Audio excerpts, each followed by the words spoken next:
तो last lecture में मैंने binomial theorem for any index n share करा था आपसे। अभी हम लोग कुछ इंपॉर्टेंट एक्सपेंशंस देखेंगे जो फॉर एनी इंडेक्स एन हम यूज करते हैं। So write the topic important expansions. Important expansions related to any index n, related to any index n। तो binomial theorem for any index n जैसे आपने एक proof करा था फॉर्मूला 1 + x⁴ n का। इसको मैं फिर से लिख दे रहा हूँ 1 + nx plus n into n-1 divided by factorial 2 x²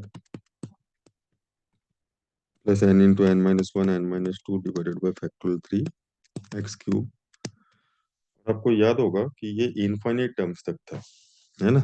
ये इनफाइनाइट सीरीज थी। Infinite terms, infinite terms. अभी ये जो एक्सपेंशन था ना, इसको हमने प्रूफ करा था। आपको याद होगा डिफरेंशिएशन हमने यूज करा था, और असेंडिंग पावर ऑफ एक्स में हमने कांस्टेंट यूज किया था कोएफिशिएंट्स के फॉर्म में a0 a1 a2, और हमने उनकी वैल्यूज निकाली थी, तो ये प्रूव हुआ था।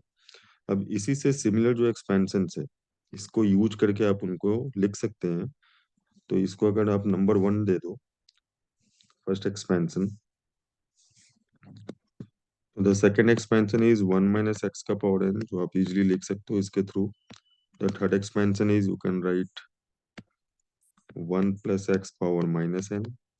And the fourth, the most important expansion जो परम्यूटेशन कॉम्बिनेशन में काफी यूज होता है, इज 1 - x⁻n।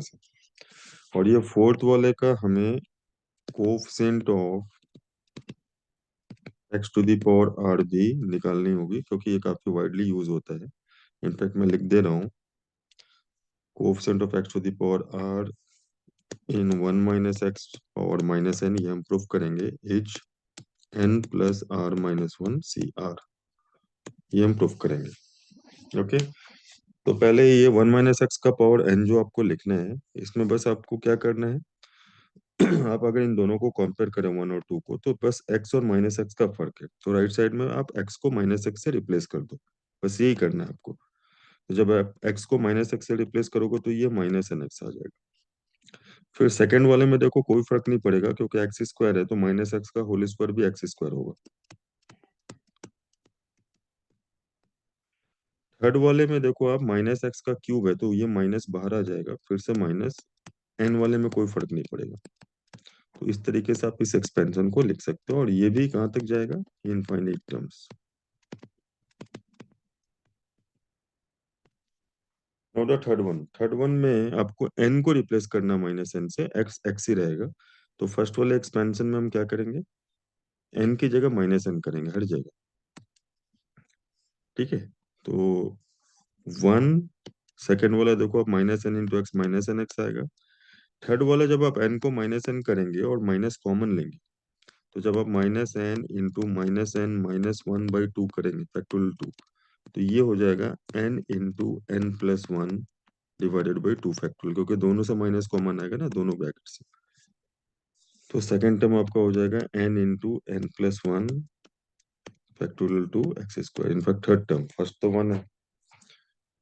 उसके बाद नेक्स्ट टर्म जब आप लिखेंगे, तो फिर से आपको n को -n से रिप्लेस करना होगा। तो इस केस में इस जगह पे जब आप n को -n से रिप्लेस करेंगे, तो 3 माइनस कॉमन आएंगे। एक इसका कॉमन आएगा, एक सेकंड वाले ब्रैकेट का, एक थर्ड वाले ब्रैकेट का। तो फिर माइनस साइन आ जाएगा, और ब्रैकेट के अंदर n+1 n+2 ऐसा दिखेगा आपको, सो ऑन। ये भी इनफाइनाइट टर्म्स तक। तो ये आप आसानी से कर सकते हैं अपने से। द फोर्थ वन जो काफी इंपॉर्टेंट है with respect to permutation combination chapter, तो आपको x को भी -x से रिप्लेस करना है और n को भी -n से। तो जब आप n को -n करोगे, x को -x करोगे, तो 1 + nx फिर से आएगा। फिर थर्ड वाला जो है -n -n-1, तो ये प्लस में आ जाएगा n × n+1/2। और आपको पता है x² तो सेम ही रहेगा, क्योंकि -x का होल स्क्वायर भी x² ही होगा। तो इसमें देखो आप तीनों प्लस साइन आ रहे हैं। फिर जब यहाँ पे -n -n -1, आप n को -n से रिप्लेस करोगे और x को -x से, तो ultimately will be getting 4 minus sign. तीन तो इधर ही मिलेंगे, n में, n-n-1 में, -n-2 में, और एक x³ में मिलेगा। तो ये चारों माइनस साइन मिलकर फिर से प्लस हो जाएंगे और आपको ये मिलेगा n+1 n+2 divided by factorial 3 x³। तो ये आप अपने से करके देख सकते हैं, काफी सिंपल है ये, और आपको इसको याद करने की कोई जरूरत नहीं है। आपको सिर्फ फर्स्ट वाला याद रखना है, सेकंड थर्ड फोर्थ आप कभी भी जनरेट कर सकते हो। केवल एक चीज जो मैंने आपको बताया कि coefficient of x to the power r in 1 minus x का पावर -n, फोर्थ वाले का, ये काफी इंपॉर्टेंट है ये फॉर्मूला, तो इसको मैं डिराइव कर दे रहा हूँ। अगर आप गौर से देखेंगे ना, तो ये फर्स्ट वाला एक्सपेंशन भी कॉम्परेबल है। अगर आप n को nc1 पकड़ो, n into n minus one by factorial 2 को nc2 पकड़ो याद रखने के लिए, इसको nc3 पकड़ो। अब यहाँ पे ऐसा इसलिए भी नहीं आता है क्योंकि आपको पता है कि n एनी इंडेक्स है। एनी इंडेक्स मतलब क्या हुआ, नेगेटिव, फ्रैक्शन, ये सभी यहाँ पे एप्लीकेबल है। तो जब हम बात करते हैं नेगेटिव फ्रैक्शन की, नेगेटिव या फ्रैक्शन की, तो nc1 nc2 nc3 ये सब वैलिड नहीं होते हैं। लेकिन अगर आप फॉर्मूले से कंपेयर करो तो nc1 और n सेम है, nc2 n into n minus one factorial 2 है, nc3 n-1 n-2 फैक्टोरियल 3 है।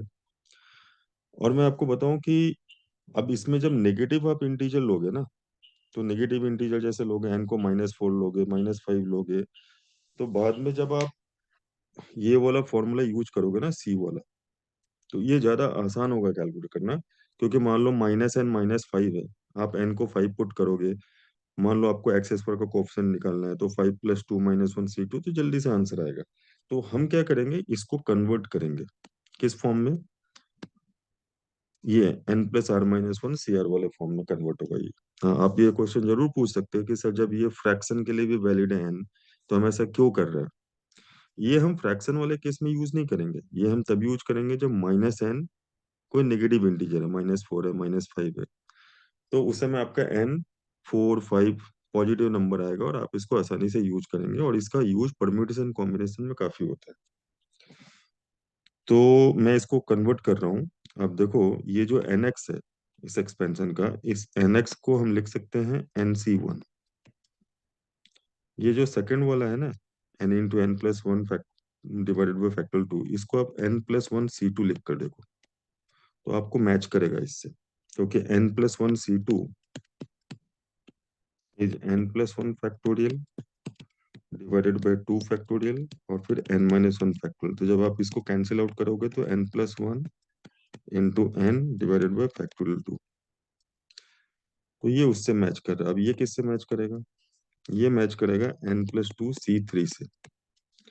जब आप n+2 c3 कैलकुलेट करोगे तो n+2 c3 वही आएगा, n+2 फैक्टोरियल, 3 फैक्टोरियल और n-1 फैक्टोरियल। तो ये दोनों कैंसिल होकर n+2 n+1 into n divided by factorial 3, तो ये इससे मैच करेगा। तो इसको अगर अब हम जनरलाइज करें ना, तो आप देखो 3 के केस में ये आ रहा है n+2 c3, 2 के केस में x का पावर 2 का कोएफिशिएंट आ रहा है n+1 c2। तो अगर मैं इस 2 को यूज करना चाहूँ, इस 3 को यूज करना चाहूँ, तो मैं ऐसा लिखूंगा n+2 - 1 c2, और ये n+2 को मैं लिखूंगा n+3 - 1 c3। आप ये मान के चलो कि ये वाला 3 मैं यहाँ पे यूज कर रहा हूँ, टू को मैं लिख रहा हूँ 3 - 1, ये वाले 2 के लिए मैंने 1 को लिखा 2 - 1। तो जब r का मैटर आएगा, जब मैं coefficient of x to the power r ढूंढूंगा इन 1 - x पावर -n में, तो मुझे n को तो n लिखना है, -n का n लिखा मैंने, इस r के लिए आएगा r -1 c, और नीचे क्या आएगा, जब पावर 3 है तो 3, पावर 2 है तो 2, तो जब पावर r है तो r। तो ये आपको बिल्कुल याद कर लेना, coefficient of x to the power r in 1 - x power -n is n+r-1 cr। अब मैं एक एग्जांपल लेके आपको दिखाता हूँ।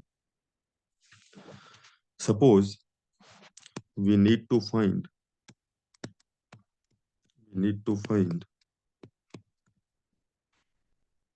Coefficient of x to the power 5 in 1 - x to the power -7।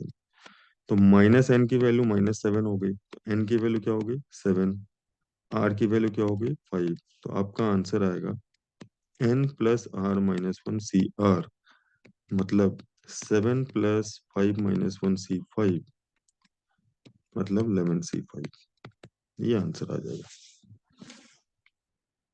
अगर आपको, इफ यू वांट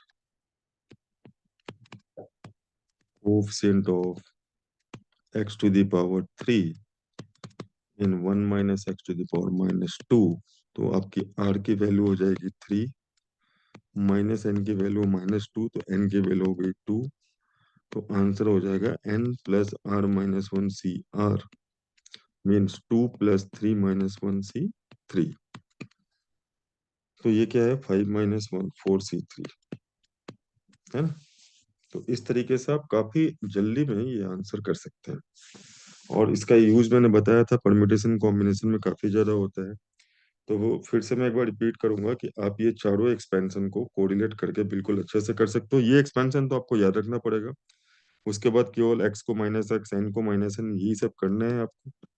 लास्ट वाले में x को भी -x करना है, n को भी -n।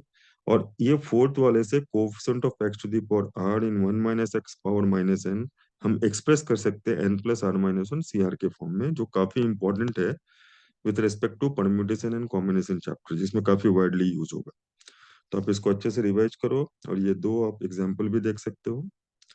इससे आपको काफी फायदा होगा आगे के चैप्टर्स में, खासकर पीएनसी में। Thank you.